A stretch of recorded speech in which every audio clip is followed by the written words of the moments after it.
सत्य केतु के निःशुल्क जो वीडियो चल रहे हैं डेली सेना भर्ती रैली की तैयारी के लिए, ठीक है, उसके वीडियो क्रमांक 10 के साथ मैं संजय आस्य सत्य केतु निदेशक आज शुरू करते हैं मैच। आगे बढ़ते हैं, कुछ और अच्छे सवालों को देखते हैं, ठीक है बच्चों। चलिए पहले सवाल की तरफ बढ़ते हैं। एक सवाल है, सोम मंगल तथा बुध का औसत तापमान 48 डिग्री सेल्सियस था। मंगल बुध और गुरु का औसत तापमान 42 डिग्री। यदि बृहस्पति गुरुवार का तापमान 22 डिग्री है तो सोमवार का तापमान ज्ञात करो, ठीक है। पिछला जो वीडियो था उसमें मैंने सूत्र बताया था राशियों का योग बराबर क्या होता है, औसत इंटू राशियों की संख्या। राशियों का योग का सूत्र क्या बताया था, औसत इंटू राशियों की संख्या, ठीक है। उस सूत्र का काम पड़ेगा यहाँ, इसका उपयोग लेंगे, ठीक है बच्चों। तो ध्यान दें, राशियों का योग बराबर क्या होता है, औसत इंटू राशियों की संख्या। राशियों का योग बराबर क्या होता है बच्चों, औसत इंटू राशियों की संख्या, ठीक है। राशियों का योग का सूत्र है औसत इंटू राशियों की संख्या। अब देखो प्रश्न में क्या दिया, सोम मंगल बुध गुरु का औसत तापमान 48 डिग्री है, तो इनका कुल तापमान का योग कितना होगा, मतलब सोम प्लस मंगल प्लस बुध का तापमान कितना होगा, औसत कितना है 48 इंटू औसत 48 है, और राशियों का योग कितना है, सॉरी राशियों की संख्या कितनी, दिनों की संख्या कितनी, 3, 48 इंटू 3, ये आपका कितना आ जाएगा बच्चों, 144 डिग्री सेल्सियस। ये समीकरण 1, ठीक है। फिर मंगल प्लस बुध प्लस गुरु का औसत कितना दिया हुआ है, 42 डिग्री, तो और दिन कितने, 3, राशियों की संख्या कितनी, 3, 1, 2, 3, तो कुल तापमान कितना हो जाएगा भाई, और राशियों का योग कहता है औसत दिया 42, राशियों की संख्या, दिनों की संख्या कितनी, 3, राशियों के योग का सीधा सूत्र क्या, औसत इंटू राशियों की संख्या। समझ आ रही बात ये। तो मंगल बुध गुरु का औसत तापमान 42, औसत 42 इंटू राशियों की संख्या 3, दिनों की संख्या 3, 42 इंटू 3 किया, ये आ गया आपके 126 डिग्री सेल्सियस। समझ आ रही बात, ये समीकरण 2। तो सोम मंगल बुध का औसत तापमान था 48, राशियों की औसत 48, राशियों की संख्या, दिनों की संख्या 3, 48 इंटू 3, कुल तापमान 144। मंगल बुध गुरु का तापमान, औसत तापमान 42, दिन 3, 42 इंटू 3, 126। गुरुवार का तापमान है 22 डिग्री सेल्सियस, तो सोमवार का पूछा है, ये समीकरण 3 मान लो। गुरुवार का तापमान समीकरण कितना मान लो, 3, ठीक है। गुरुवार का तापमान 3, तो समीकरण 1 है सोम मंगल बुध गुरु का तापमान 144, समीकरण 2 मंगल बुध गुरु का तापमान 126, समीकरण 3 है गुरुवार का तापमान। समझ आ रही बात है। हमें सोमवार का तापमान पूछा है बच्चों, सोमवार का तापमान, तो आप इन तीनों समीकरणों को देखेंगे, जिसमें कोई बहुत बड़ी रामायण नहीं, एक सोचो, अगर मैं समीकरण 1 प्लस समीकरण 3 कर दूं और उसमें से अगर समीकरण 2 घटाऊं तो सोमवार का तापमान आ जाएगा।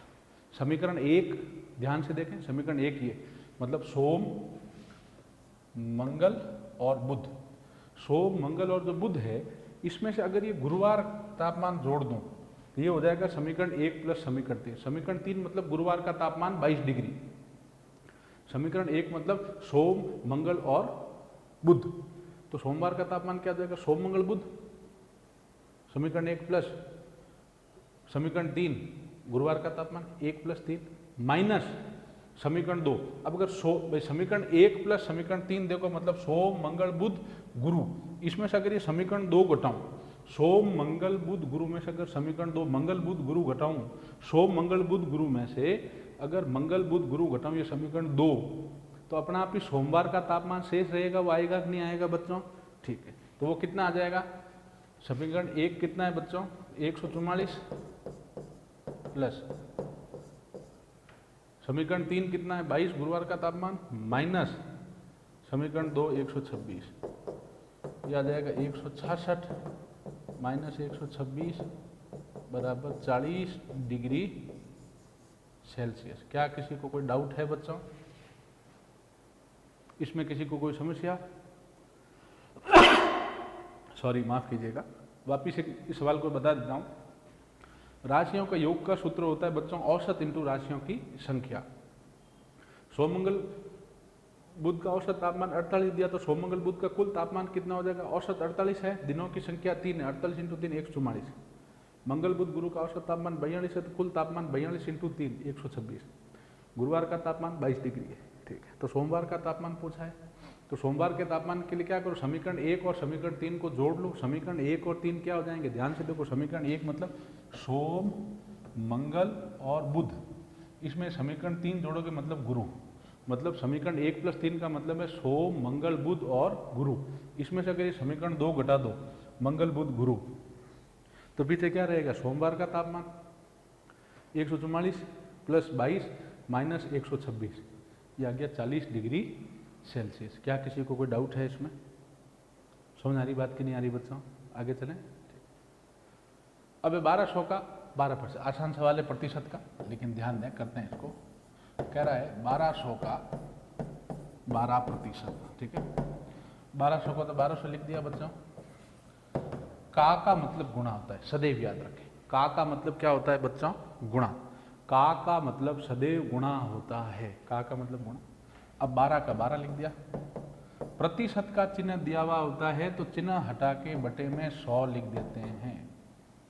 प्रतिशत का अगर चिन्ह दिया हुआ होता है बच्चों तो चिन्ह हटा के बटे में कितने लिख देते हैं? 100।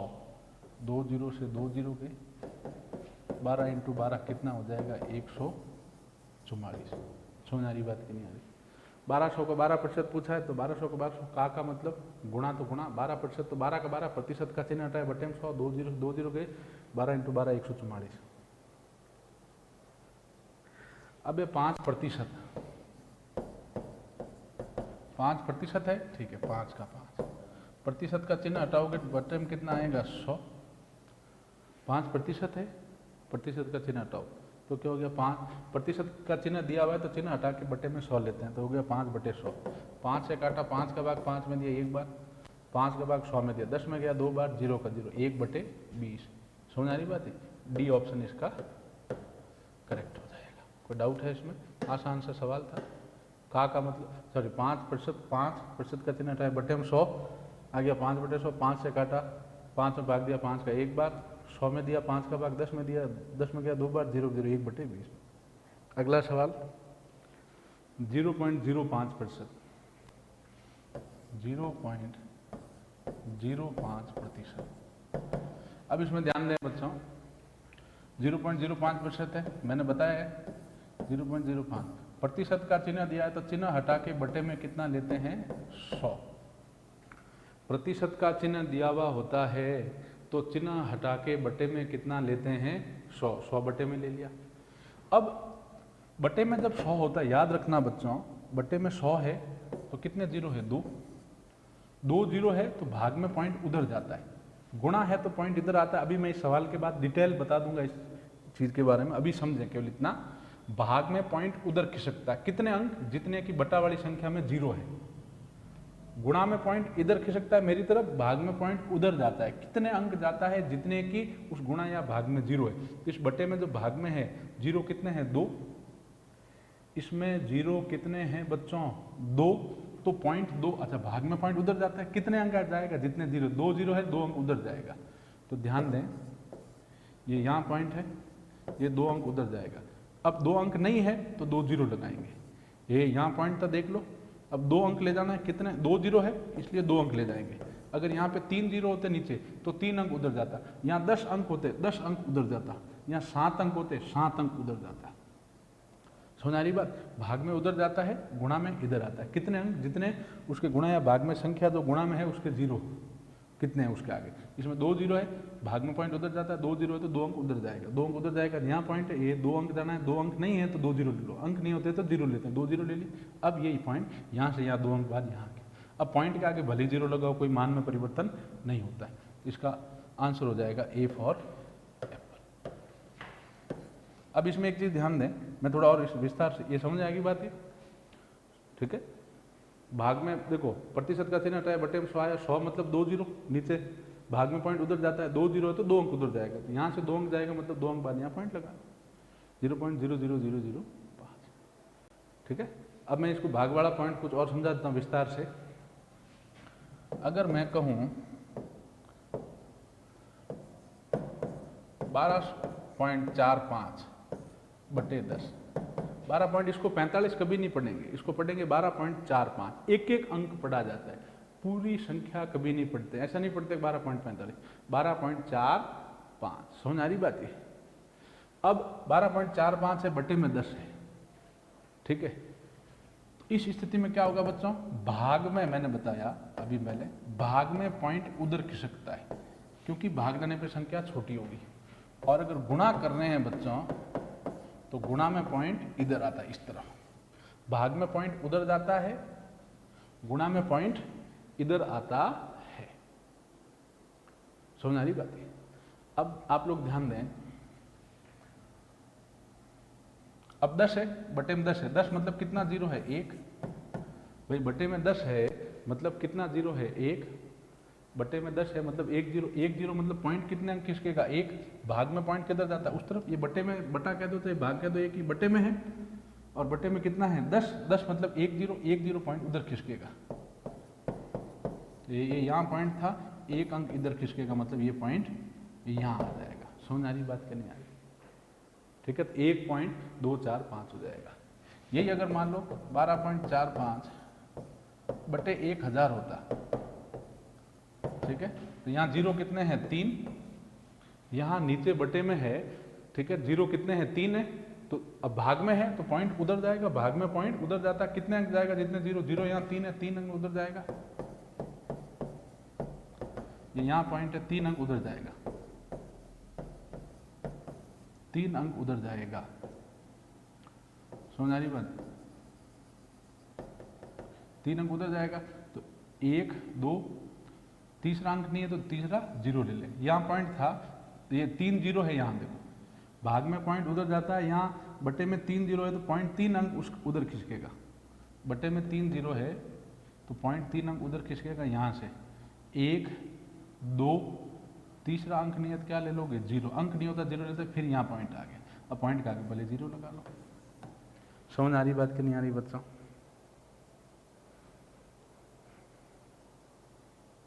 समझ आ गई बात है, चलें आगे। अब इसके आगे ध्यान दें, 12.45 इंटू अगर मैं कहता हूं 10, अब ये गुणा में है तो गुणा में पॉइंट किधर आता है, ये देखो इस तरफ मैंने बताया गुणा में पॉइंट इधर आता है, कितने अंक आएगा, जितने उस गुणा में जो संख्या उसके आगे जीरो है, ये तो गुणा में 10 है, 10 मतलब कितना जीरो है, 1, गुणा में 10 है, 10 मतलब जीरो कितना है, 1, तो पॉइंट ये एक अंक इधर आएगा, मतलब जो ये यहाँ पॉइंट है ये एक अंक यहाँ आ जाएगा, मतलब ये हो जाएगा 124.5, कोई डाउट है इसमें, भाई 10 गुणा में 10 मतलब 1 जीरो, 1 जीरो मतलब पॉइंट एक अंक आएगा, एक अंक इधर आएगा मतलब यहाँ पॉइंट आ जाएगा, हो जाएगा 124.5।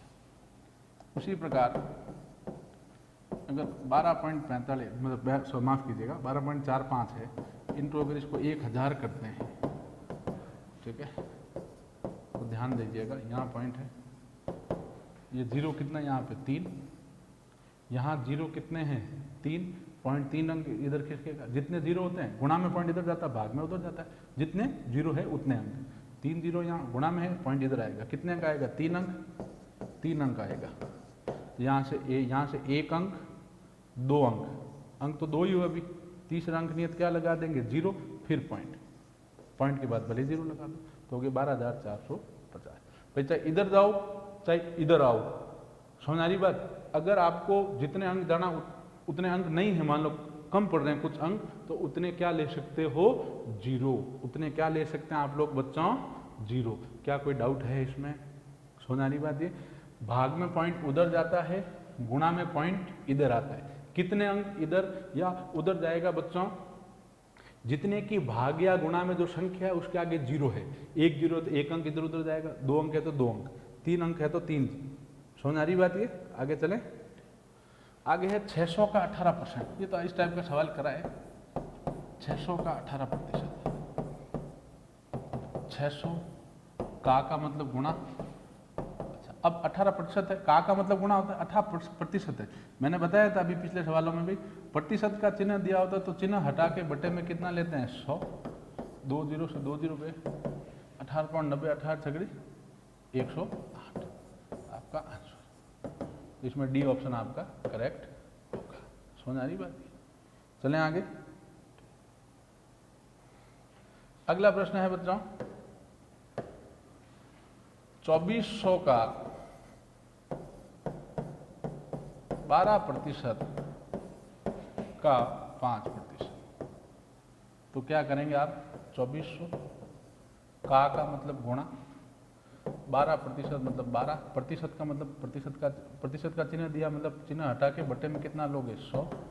का मतलब गुणा 5%, का चिन्ह हटाए बटे में कितना लोगे 100। समझ आ रही बात है? अब जो कट रहा है उसको काट दो। 5 से काटा, 5 एकम 5, 5 का भाग 10 में दिया 2 बार, 0 0 1/20। फिर ये 2 जीरो से ये 2 जीरो गए, ठीक है। अच्छा, अब 2400 का 12, हाँ अब ध्यान दें तो ये 2400 इंटू, अच्छा ये 2 जीरो ये गए। अब किससे कटेगा ये? 2 से काट दो इसको, या 4 से काट दो, 2 से काट लो। चलो 2 से काटा 6 बार, 2 से काटा 10 बार, फिर 2 से फिर कटेगा ये 3 बार, नीचे आ जाएगा 5। ऊपर क्या रहा? 24 इंटू 3। ऊपर एक तो ये 24 है, एक ये 3 है, बटा नीचे कितना रहा? 5। 24 दिया 72/5। समझ आ रही बात है? इसको एक बार वापस कर लेते हैं,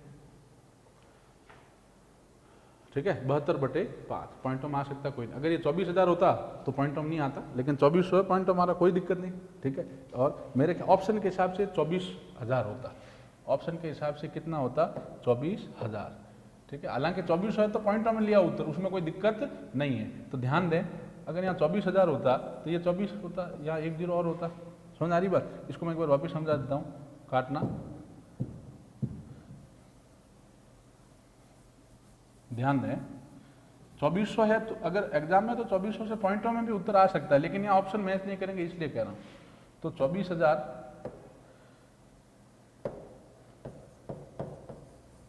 का मतलब गुणा 12% मतलब 12/100, का मतलब गुणा 5/100। अब 5 से काटा, 5 एकम 5, 5 का भाग दिया 100 में 20 बार। अब 3 जीरो, 1 जीरो, 2 जीरो, 3 जीरो से 3 जीरो गए, 2 का भाग दिया 24 में 12, ये आया 12 इंटू 12 144। समझ आ रही बात? तो ये 24,000 से ऑप्शन में करेक्ट आ रहा है, सी ऑप्शन आपका सही होगा। एक बार वापस इसको देख लेते हैं। और हालांकि 2400 है तो 2400 से कर लेना, वो पॉइंट में आएगा, लेकिन ठीक है। ध्यान दें, 24,000 का 12% का 5%, तो 24,000 का मतलब गुणा 12%, तो 12 का 12, प्रतिशत का चिन्ह दिया, चिन्ह हटा के बटे में 100 लेते हैं। का मतलब गुणा 5 का 5, प्रतिशत का चिन्ह रहे बटे में 100। 5 से काटा 100 को 20, ठीक है। अब 1 जीरो, 2 जीरो, 3 जीरो से 3 जीरो गए। अब 2 का भाग 24 में दिया 12, 12 इंटू 12 कितना आ गया? 144। किसी को कोई डाउट है बच्चों?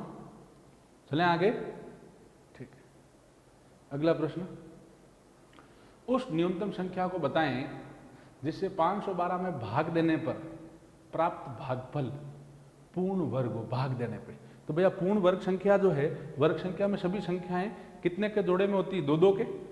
वर्ग संख्या में सभी संख्याएं, कोई भी पूर्ण वर्ग संख्या जो है, ठीक है ना, उसका अगर अभाज्य गुणनखंड करते हैं तो सभी जो उसके अभाज्य गुणनखंड है वो 2 के जोड़ों में होते हैं।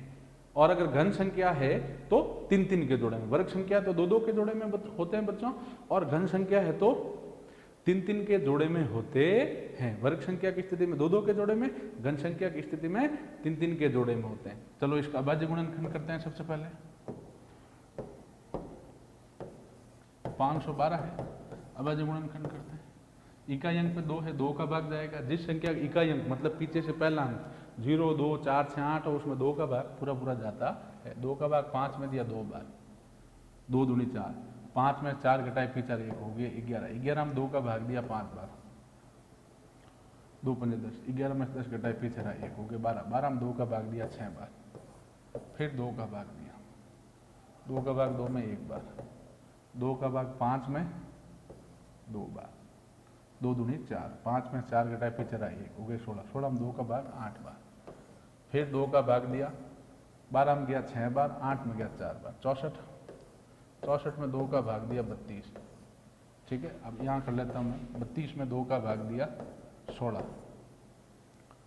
16 में 2 का भाग दिया 8, 8 में 2 का भाग दिया 4, 4 में 2 का भाग दिया 2, 2 में 2 का भाग दिया 1। ये 512 का अभाज्य गुणनखंड।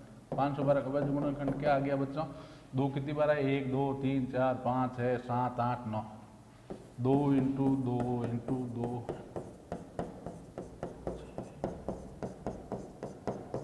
2 कितनी बार आ गया? 9 बार। अब पूर्ण वर्ग संख्या में क्या होता है बच्चों? पूर्ण वर्ग संख्या कब होगी? जब उसके अभाज्य गुणनखंड जो आए हैं सॉरी बच्चों, अभाज्य गुणनखंड में जो संख्याएं आई है बच्चों, वो संख्या 2-2 के जोड़े में हो, मतलब 2-2 समान अंकों के जोड़े में, 2-2 का जोड़ा, ये 2-2 का जोड़ा। पूर्ण वर्ग संख्या तो 2-2 का जोड़ा, और पूर्ण घन संख्या है तो 3-3 का जोड़ा, 2-2 का जोड़ा, 2-2 का जोड़ा, 2-2 का जोड़ा, 2-2 का जोड़ा। बचा हुआ क्या? ये 2 बचा हुआ है, तो 2 एक्स्ट्रा है कि नहीं है? तो किससे भाग देंगे? 2 से भाग देने पर। 2 से अगर भाग देंगे तो 2 से 2 कट जाएगा, पीछे सभी जोड़े में रहेगी कि नहीं रहेगी बच्चों? रहेगी। समझ आ रही बात है? अगर गुणा पूछता तो भी किससे करते? 2 से, क्योंकि 2 एक बार आया हुआ है, एक बार 2 से और गुणा करते तो 2-2 का भी जोड़ा बन जाता कि नहीं बन जाता? भाई कुल मिला के पूर्ण वर्ग संख्या में 2-2 के जोड़े होते हैं, पूर्ण घन संख्या में 3-3 के जोड़े होते हैं, समान अंकों के, समान संख्याओं के। 2 तो अगर 2 बचा हुआ है, तो अगर भाग पूछता है तो किसका भाग देंगे? बचा हुआ क्या है? 2। बाकी तो सभी जोड़े में भैया 2 बचा हुआ है तो 2 का भाग देंगे, ताकि 2 से 2 कट जाएगा, ये पूर्ण वर्ग संख्या हो जाएगी फिर। और अगर गुणा पूछता तो भी 2 बचा हुआ, किससे गुणा कर लेते? 2 से, तो 2 इंटू 2 कर लेते, तो 2 का जोड़ा बन जाता। नहीं आया समझ में? क्या आ गया बच्चों? आ गया? ठीक है, चलिए अब नेक्स्ट चलते हैं। अब कह रहा है 120, 150 और 165 का मसब। मसब मैंने पिछली वीडियो में बताया है। अभाज्य गुणनखंड कर लेते हैं। चलो सबसे पहले तीनों का 120 का अभाज्य गुणनखंड किया, 2 का 1 2 का भाग दिया 60, फिर 2 का भाग दिया 30, फिर 2 का भाग दिया 15, फिर 3 का भाग दिया 5, 5 का भाग दिया 1, फिर 150, 2 का भाग दिया 7, 1 2 का भाग जाएगा 15 में गया 7 बार, 2 7 14, 15 में 14 के टाइप इधर 1 10, 10 में 2 का भाग दिया 5। अच्छा, इसमें 3 का भाग जाएगा। कैसे पता किया भैया इसमें 3 का भाग जाएगा? 75 में 3 की भाजकता का नियम क्या है बच्चों? अंकों को जोड़ते हैं, अंकों की जोड़ में यदि 3 का भाग जाता है तो पूरी संख्या में 3 का भाग जाएगा। जैसे जोड़ो 7 और 5 कितना होता है? 12, 12 में 3 का भाग जाता है, तो इसका मतलब 75 में भी 3 का भाग पूरा पूरा जाएगा। 3 का भाग दिया 7 में 2 बार, 3 दूना 6, 7 में से 6 घटाए पीछे रहा 1 लिख दिया, हो गए 15, 15 में 3 का भाग 5 बार, 25 में दिया 5 का भाग 5, 5 में दिया 5 का भाग 1। 165 इकाई अंक पे 5 है, क्या इसमें 2 का भाग जाएगा बच्चों? नहीं। 3 का चेक करो, अंकों को जोड़ो, 1 और 6 7, 7 और 5 12, 12 में 3 का भाग जाता है कि नहीं जाता है बच्चों? जाता है 12 में 3 का भाग। ठीक है, तो 165 में जाएगा। दिया 3 का भाग, 1 में नहीं जा रहा 16, 16 में गया 5 बार, 3 5 15, 16 में से 15 घटाए पीछे रहे 1 लिख दिया, हो गए 15, 15 में 3 का भाग 5 बार, 55। अब इसमें सीधा 5 का भाग जाएगा 11 बार, फिर सीधा 11 का भाग जाएगा 1 बार। तो अब मसब निकालना है तो 120 का अभाज्य गुणनखंड लिख दो, 2 गुणा 2 गुणा 2 गुणा 3 गुणा 5। और 150 का पिछले वीडियो में हालांकि लसब मसब खूब सारे सवाल किए हैं, 2 इंटू 3 इंटू 5 इंटू 5। 165 का अभाज्य गुणनखंड लिख दिया,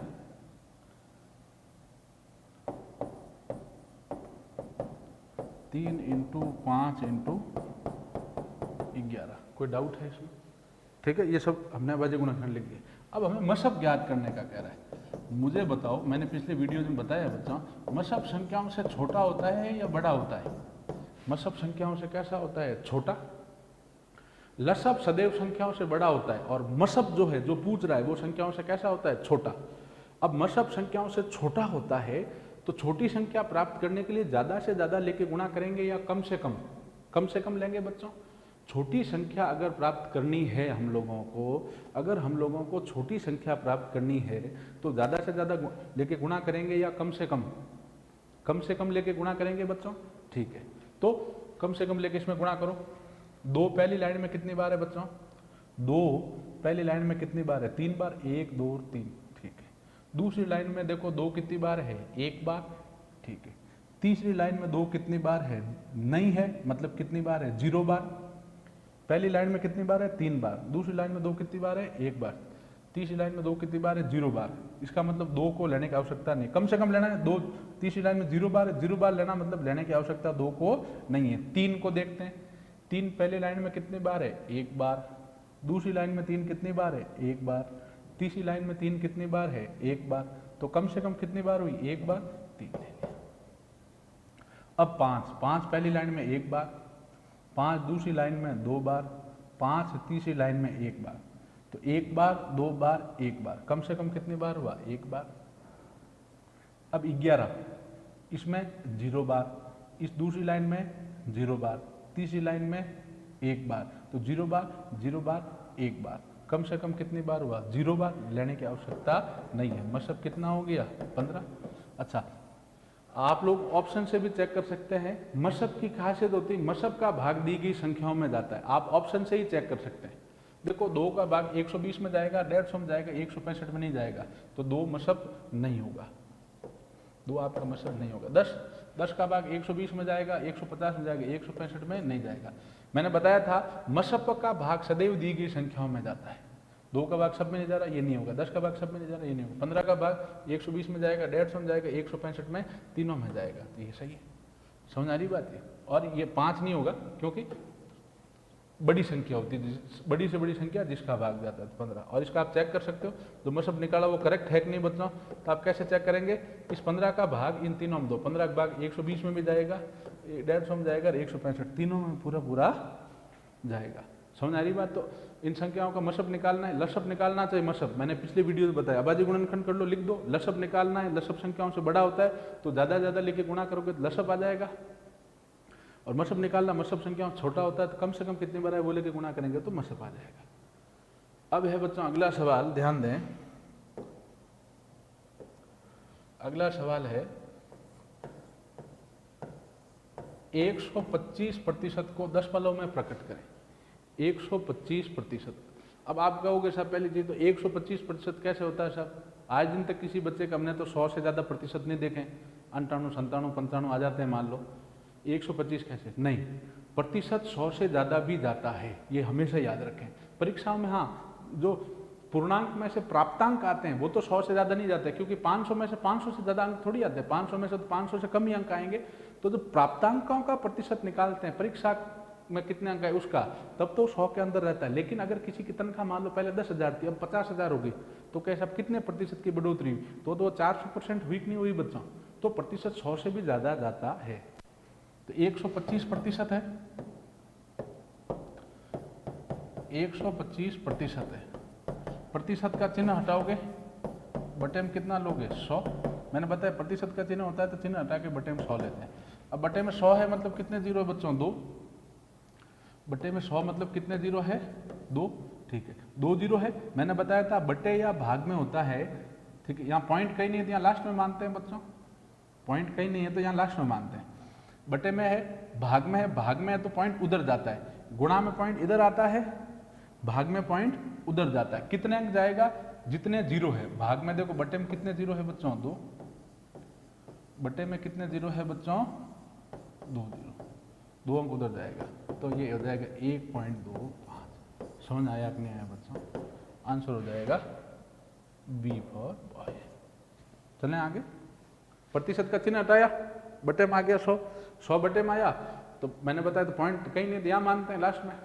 बटे में 2 जीरो है, 2 अंक उधर आ जाएगा, 2 अंक उधर चला जाएगा, 1 2 अंक उधर आ गया, 1.25। अब है 2 से 1/5 को प्रतिशत में बदलो। याद रखना एक चीज, प्रतिशत में बदलना है तो सदैव 100 से गुणा करते हैं। अगर प्रतिशत में बदलना है बच्चों, अगर प्रतिशत में बदलना है तो सदैव किससे गुणा करते हैं बच्चों? 100 से। याद रखें, प्रतिशत में अगर बदलना है तो सदैव किससे गुणा करते हैं बच्चों? 100 से। अगर प्रतिशत में बदलना है 100 से गुणा करते हैं। समझ आ गई बात है? तो ध्यान दें, यह 2 से 1/5, इसको प्रतिशत बदलना है। सबसे पहले मिश्र भिन्न को साधारण भिन्न बदलो। मैंने बताया था भिन्नों की जोड़, बाकी गुणा, भाग कुछ भी करना है तो सर्वप्रथम मिश्र भिन्न को साधारण भिन्न में बदलो। 2 × 5 10, 10 में ऊपर वाली संख्या जोड़िए 11, 11/5। समझ आ रही बात? अब इसको बदलना है प्रतिशत में। सबसे पहले मिश्र भिन्न, इसको साधारण भिन्न बदलना है। 2 से 1/5 है तो इसको मिश्र भिन्न है, इसको साधारण भिन्न बदले। 2 × 5 10, 10 में ऊपर वाली संख्या एक जोड़ी 11, 11/5। अब इसको प्रतिशत बदलना है। याद रखना, कोई भी संख्या है अगर उसको हमें प्रतिशत में बदलना है, कोई भी संख्या है यदि हमें उसको प्रतिशत में बदलना है तो 100 से गुणा करेंगे। कोई भी संख्या है यदि हमें उसको प्रतिशत में बदलना है तो किससे गुणा करेंगे? 100 से। 11/5 है, प्रतिशत बदलना है, 100 से गुणा किया। 5 का भाग दिया 10 में 2 बार, 0 का 0। 20 × 11 दूना 22, 0 का 0। वापिस अच्छा, प्रतिशत बदला है तो चिन्ह किसका आ गया? प्रतिशत का। प्रतिशत में बदलना है तो सदैव किससे गुणा करते हैं? 100 से। प्रतिशत में बदलना है तो सदैव किससे गुणा करते हैं? 100 से।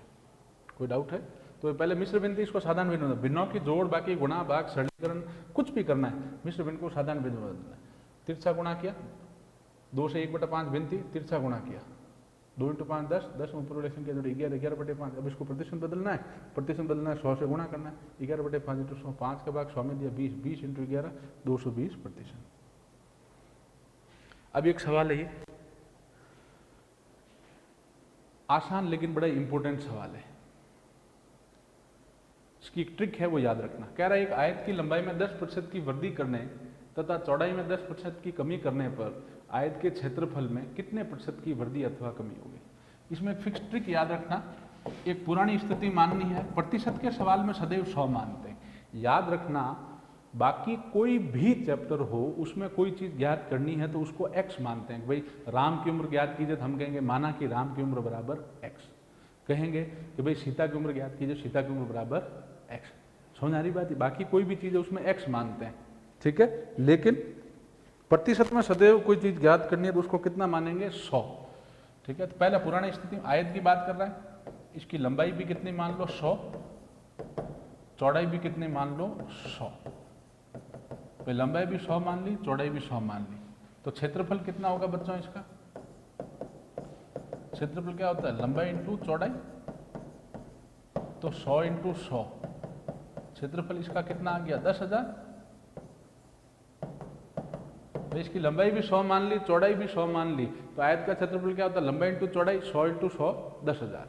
अब नई स्थिति में क्या कह रहा है बच्चों? ये नई स्थिति में आयत की लंबाई में 10% की वृद्धि करने पे लंबाई, अब 100 मान लिया है तो प्रतिशत मतलब कितने में से होता है? प्रत्येक 100 में से लंबाई में 10% की वृद्धि, तो अब लंबाई कितनी हो जाएगी बच्चों? 110।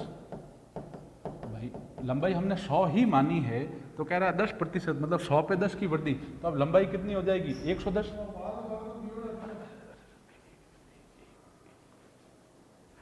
ठीक है, सॉरी, ध्यान दे बच्चों। आगे लंबाई में 10% की वृद्धि कर रहा है तो लंबाई पहले 100 थी, 10% की वृद्धि, लंबाई अब कितनी होगी? 110। और अब चौड़ाई, चौड़ाई में 10% की कमी करने पे तो 100 थी, चौड़ाई 100 मानी, 10 की कमी मतलब 90 होगी। सीधी सी बात है, लंबाई 10% की वृद्धि 110, 20% की वृद्धि कहता है 120, 30% की वृद्धि कहता है 130, 40% की वृद्धि कहता है 140 मान लें।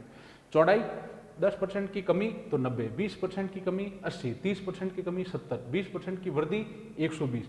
वृद्धि कह रहा है तो 100 में उतना जोड़ दो, कमी कह रहा है 100 में से उतना घटा दो। तो इस स्थिति में इसका क्षेत्रफल कितना आएगा बच्चों? नई स्थिति में क्षेत्रफल क्या होता है? लंबाई इंटू चौड़ाई, वो हो गया 110 इंटू 90 ये हो गया 9,900। समझ आ रही बात? तो पहले कितना था 10,000, अब कितना हुआ 9,900। पहले 10,000 था, अब 9,900 हुआ है। तो क्षेत्रफल में वृद्धि हुई है, कमी हुई है? क्षेत्रफल में कमी हुई है। समझ आ रही बात? अब ये कई कलाकार होते हैं, वो कहते हैं कि साहब लंबाई में 10 बढ़ाया है ना, तो कोई दिक्कत नहीं, वापिस चौड़ाई में 10 कम तो कर दिया, 10 बढ़ा दिया, इधर 10 कम कर दिया, फिर तो कोई बकवास सवाल है कि कोई कमी वृद्धि कुछ नहीं होगी। ऐसा कहते हैं। ऐसा नहीं, इतना आसान सवाल नहीं देता है। समझ आ रही बात? कि लंबाई इधर 10 बढ़ा दी, चौड़ाई इधर 10 कर दी, साहब हिसाब बराबर है। ये तो आज इतना आसान बेवकूफ़ सवाल, ऐसा नहीं। तो क्षेत्र देखो, पहले था 10,000, अब आया 9,900। तो पहले 10,000 था, अब 9,900 हुआ, तो क्षेत्रफल में कमी हुई, वृद्धि हुई? कमी। तो हो गया 10,000 माइनस 9,900, मतलब कितना आता? 100। 100 का मतलब 1%। यहाँ ये ट्रिक याद रखो, 200 होता तो 2%, 500 होता, अच्छा कमी है तो 1% कमी। ये आपका आंसर हो जाएगा, 1% कमी। ऑप्शन ए आपका करेक्ट होगा। कमी है तो 100 आता है 1%, 1200 आता है 12%, 500 आता है 5%, 1700 आता है 17%, 300 आता है 3%। समझ आया कि नहीं आया बच्चों? अरे कोई डाउट है इसमें? ठीक है, 100 मान लेना, लंबाई चौड़ाई दोनों 100 मान ली, क्षेत्रफल लंबाई चौड़ाई 100 10,000। अब लंबाई में 10% की वृद्धि, लंबाई 100 प्लस 10 110, चौड़ाई में 10% की कमी 100 माइनस 10 90। क्षेत्रफल क्या? तो लंबाई चौड़ाई 110 इंटू 90, 9,900। क्षेत्रफल में क्या होगी? कमी कितनी हुई? 10,000 माइनस 9,900, 100 की मतलब 1% की कमी। अगला सवाल, 5 के प्रथम 4 गुणजों का औसत ज्ञात कीजिए। देखो सबसे पहले ध्यान दें, गुणज का मतलब होता है बच्चों पहाड़ा, ये याद देना। गुणज का मतलब क्या होता है बच्चों? पहाड़ा। समझ आ गई बात? तो 5 के प्रथम 4, तो सबसे पहली चीज है 5 के प्रथम 4 गुणज है कौन से? 5 के प्रथम 4 गुणज, 5 के प्रथम 4 गुणज मतलब 5 के पहाड़ा में आने वाले शुरुआती 4 संख्याएं कौन सी होगी? 5 एकम 5, 5 दूना 10, 5 तेरी 15, 5 चौक 20। 5 के पहाड़ा में जो शुरुआती 4 संख्याएं आती वही होती होगी 5, 10, 15, 20। अब इनका औसत निकालना है। औसत का सूत्र क्या होता है बच्चों? राशियों का योग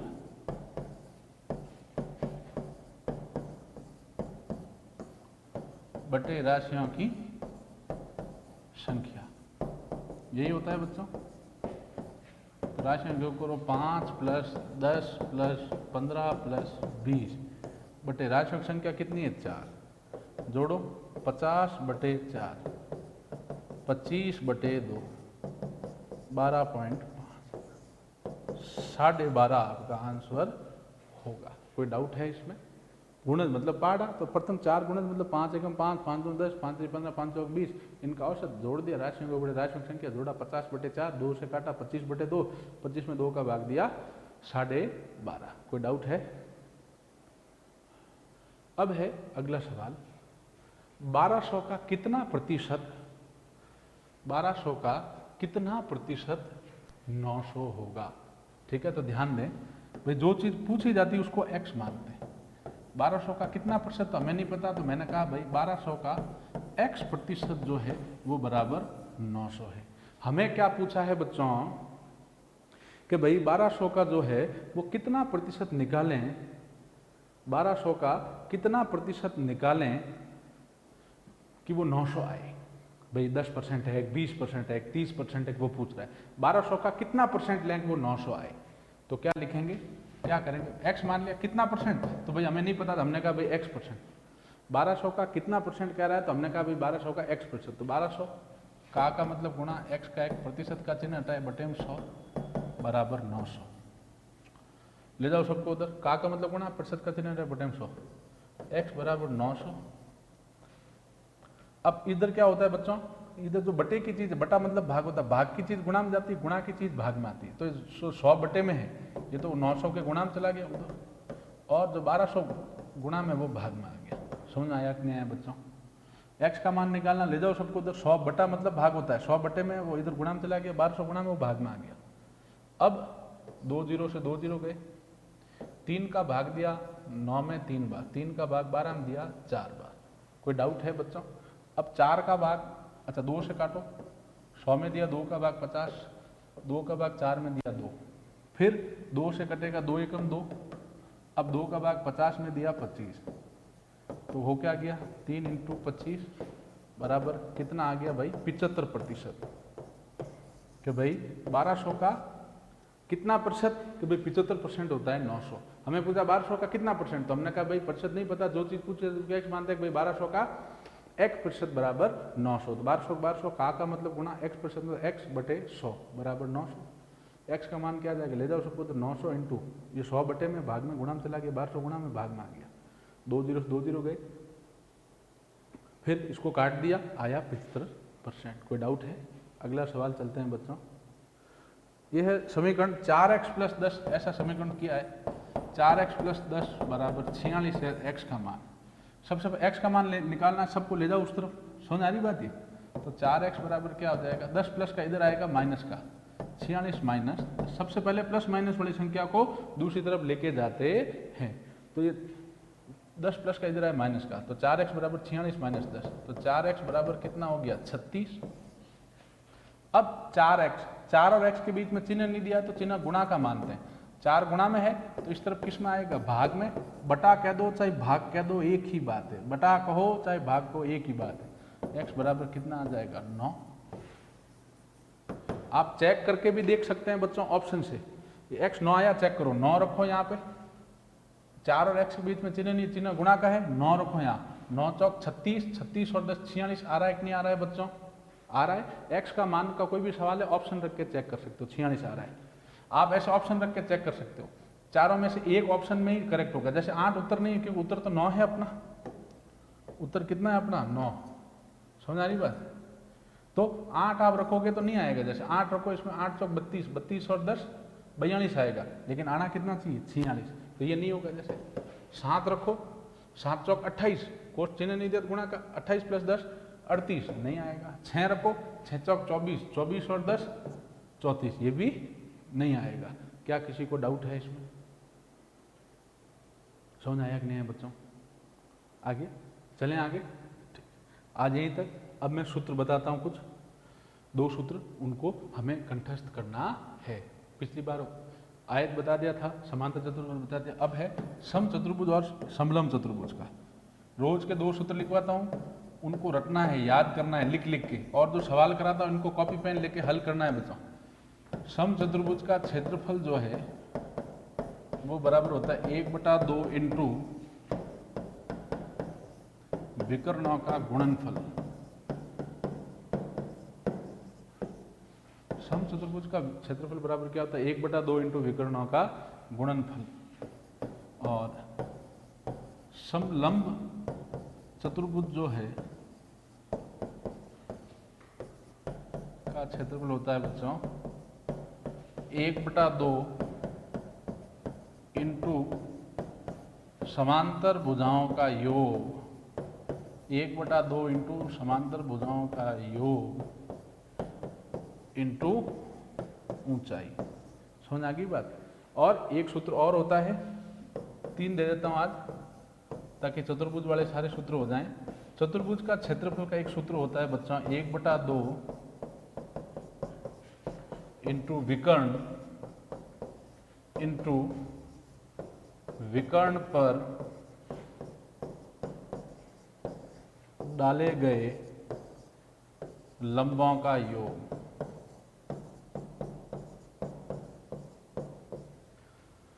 देखो तीनों सूत्रों में बता देता हूं। सम चतुर्भुज का क्षेत्रफल का सूत्र क्या है 1/2 इंटू विकर्णों का गुणनफल। समलंब चतुर्भुज का क्षेत्रफल होता है 1/2 इंटू समांतर भुजाओं का योग इंटू ऊंचाई। इनको रटना है, सबको लिख लिख के याद करना है, कंठस्थ करना है। सूत्र समझे नहीं जाते, रटे जाते हैं। चतुर्भुज का क्षेत्रफल होता है 1/2 इंटू विकर्ण पर डाले गए लंबों का योग। ठीक है, थैंक यू बच्चों।